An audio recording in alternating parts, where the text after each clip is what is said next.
Hello everyone, আজ চলে এসেছি নতুন একটা ব্লগ নিয়ে। আমরা আজ সকাল সকাল বেরিয়ে পড়েছি নৈনিতাল থেকে আলমোড়া হয়ে জাগেশ্বর ধামের উদ্দেশ্যে। আর রাস্তায় আমরা কিছু সাইট সিইং দেখে যাব। আমরা হোটেল থেকে 8:30-9টা নাগাদ চেক আউট করে গেছি, আর ওখান থেকে একটা গাড়ি ঠিক করে নিয়েছি। আমরা প্রথমেই চলে এসেছি ক্যাচি ধামে। এটা হলো নিম কারলি বাবার আশ্রম। নিম কারলি বাবা হনুমানজির অনেক বড় ভক্ত ছিল। উত্তরাখণ্ডের লোকেরা কিন্তু নিম কারলি বাবাকে খুব মানে, আর এই ক্যাচি ধামে অবশ্যই ভিজিট করবে। এটা কিন্তু উত্তরাখণ্ডের খুবই একটা ফেমাস প্লেস।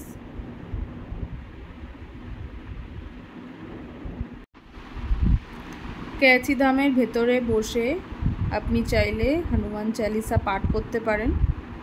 আমরাও কিন্তু ওখানে কিছুক্ষণ বসেছিলাম, আর ওখানে হনুমানজি, শ্রী বিষ্ণু, রাধাকৃষ্ণ এবং আরও অনেক মূর্তি রয়েছে।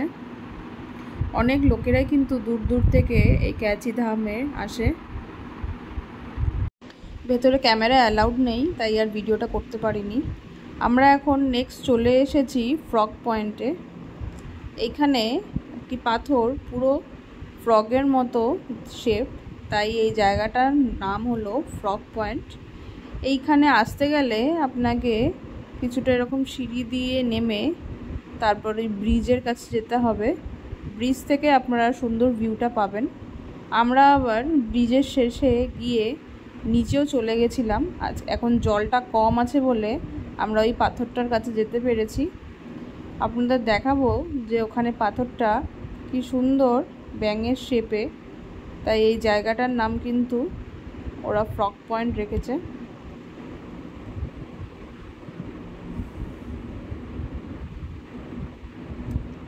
এই জায়গাটা একটু রিস্কি, তাই একটু ধরে ধরে যেতে হবে। এই যে এই পাথরটা একটু কাছ থেকে আপনাদের দেখাচ্ছি। এই ব্রিজে গেলে এই ব্রিজের মাঝখান থেকে সুন্দর ভিউটা আসছে। এখন এখানে জল নেই সেরকম, তাই আমরা নিচে অবধি গিয়েছিলাম। এই যে এই পাথরটা কিন্তু দেখুন আপনারা, পুরো একদম ব্যাঙের মতো দেখতে।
আমরা এখন চলে এসেছি গোলু দেবতা মন্দিরে।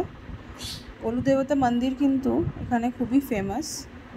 আপনারা চাইলে এই মন্দিরের বাইরে থেকে ঘন্টা বা যদি মন্দিরে কোনো কিছু চড়ান সেটা আপনারা এখান থেকে কিনে নিতে পারেন। বাইরে 2-4টে দোকান রয়েছে। মন্দিরটা কিন্তু বেশ দারুণ। ভেতরে দেখছি সব এখানে ঘন্টা ঝুলিয়ে রেখেছে লোকে, আর লোকের যা মানত করেছে সেগুলো একটা চিঠির মধ্যে লিখে ঘন্টার সাথে বেঁধে এখানে ঝুলিয়ে দিয়েছে।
আমিও এখানে আমার হাজব্যান্ডকে দিয়ে একটা উইশ লিখিয়ে এই ঘন্টার মধ্যে ঝুলিয়ে দিলাম। এই জায়গাটা কিন্তু বেশ ইউনিক। এখানে দেখুন কত লোকেরা তাদের সব উইশগুলো এরকম করে বড় বড় পাতার মধ্যে লিখে লিখে এখানে ঝুলিয়ে দিয়েছে এবং প্রত্যেকটা ঘন্টার সাথে এরকম করে সব উইশ ঝোলানো রয়েছে। এটা কিন্তু আমার বেশ একটা ইউনিক এক্সপিরিয়েন্সই হলো। এরপর আমরা চলে যাব নেক্সট ভিউ পয়েন্টে।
আমরা গাড়িটাকে দাঁড় করিয়েছি আলমোড়া সিটির যে ভিউ সেটা দেখার জন্য।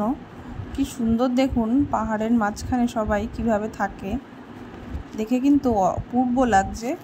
আলমোড়া সিটিটা কিন্তু উত্তরাখণ্ডের সবচেয়ে বড় সিটি।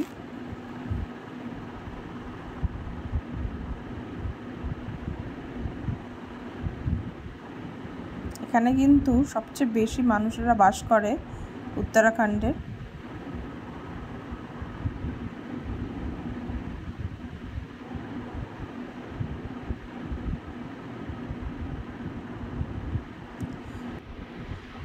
আমরা চলে এসেছি প্রায় জাগেশ্বর ধামের কাছে। জাগেশ্বর ধামটা আপনাদের কালকে ভালো করে ঘুরিয়ে দেখাবো। ভিডিওটি শেষ পর্যন্ত দেখার জন্য ধন্যবাদ। ভিডিওটি ভালো লেগে থাকলে অবশ্যই একটি লাইক করে দেবেন, আর চ্যানেলটি সাবস্ক্রাইব না করে থাকলে চ্যানেলটা অবশ্যই সাবস্ক্রাইব করে দেবেন। Thank you. দেখা হচ্ছে পরের ভিডিওতে।